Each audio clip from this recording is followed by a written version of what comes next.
Everyone who knew Don knew his kindness, his intelligence, his passion for advocacy. One of the things when I think about Don that always stands out is his determination. To be a welfare advocate, you have to be doggedly determined, because many of the policies that you're advocating for are unpopular, they're expensive, and it literally can take decades to be successful in changing public assistance laws for the better for low-income people. And Don spent his entire career doing that. Don had this incredible skill. He would go to the internet and search out the perfect silly little picture or quote or image. You know, it might be in the middle of a really difficult week. We might have had a terrible meeting down at the state legislature. I'd come back and check my email, and there would be a sweet little message from Don with a funny image that would make me smile. And I could always rely on him to do that, even in the most difficult times, and I just really treasured that. We all know that Don is still with us in spirit in the public assistance advocacy that we're doing. I really appreciate the opportunity to honor Don. I appreciate the fact that this video will live on. Folks will be able to look back and understand what an important person he was for this organization, for the people who care for him, and for New York State as a whole.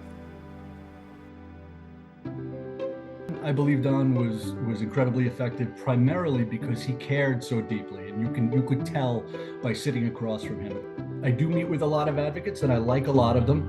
Don came in and was talking about the most vulnerable New Yorkers, was talking about them with such a passion and such an optimism about what government could actually be that it was contagious. It just became so easy and fun to work with him that we really hit it off. He was a guy who wasn't looking for credit. He was just looking for the right solution. So yeah, he'd probably get a kick out of us honoring him and say, yeah, I didn't deserve it. You should probably be honoring other people, or it was a team effort. He would be humbled, but the truth is he deserves this honor. And I'm proud to have worked with him and to be part of it. Don was one of the people who was involved in hiring me at the time. When I came to interview with Don, I was a bit in awe of him. I had heard about him over the years and had a copy of his Advocate's Guides to the Work Rules tucked into my pocketbook to show him how much I valued his resources and his contributions. Don believed strongly that people should have a right to be able to advance themselves regardless of their position in life. Many people who were receiving welfare benefits, the type of work assignments which they would be given were often dead-end jobs where they would be sent to pick up garbage by the side of the road. He fought to ensure that people would have access to education and to educational opportunities. He also worked to reduce the number of sanctions, which is punishment against poor people who often could not comply with work rules because of their disabilities. In Suffolk County in particular, he was a part of the Welfare to Work Commission. He viewed the criteria that they were using in order to evaluate a person's disability and work to change that and improve that so that people would not be unfairly assigned to types of jobs that they were unable to do and then be sanctioned. You know, anytime we think about him, we smile. At least I do, and I know that many others do. He was very funny, just projected love, I think, in everything that he did. What was special about Don was his unique personality. Yes, he was a strong advocate, but he was also a decent human being. He never forgot that this wasn't about enemies. It wasn't about picking sides. It was about doing justice. It was about making a difference in the lives of others. For me, his biggest accomplishment was he worked with our law students at Touro, and he helped bring together a new generation of advocates who saw the importance of his work, saw his dedication, saw the difference it made in the life of others. As far as Don's overall legacy, I think it goes back to the people. It goes back to his colleagues that he influenced, that are still now fighting the battle, even though he's no longer with us. We learn the lessons of being prepared. We learn the lessons of the importance of the programs that he fought for in the lives of poor people, of immigrants, of people who were shut out normally of the offices of power. And so there are people that are still fighting the fight based on the lessons that Don taught us all.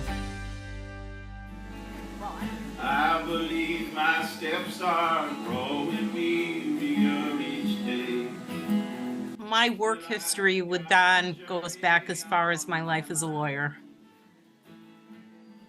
Don was an effective advocate because he had a very unique blend of skills. And he had the ability, particularly when he was doing policy work, to win over adversaries. One of Don's passions was expanding post-secondary educational opportunities for low-income people.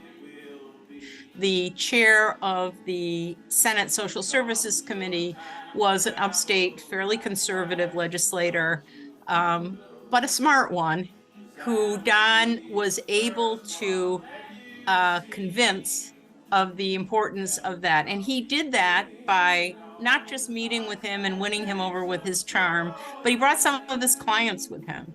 He could bring people together with his music, and there wasn't a retreat that he attended or a training event, there was a multi-day training event, that he didn't bring his guitar.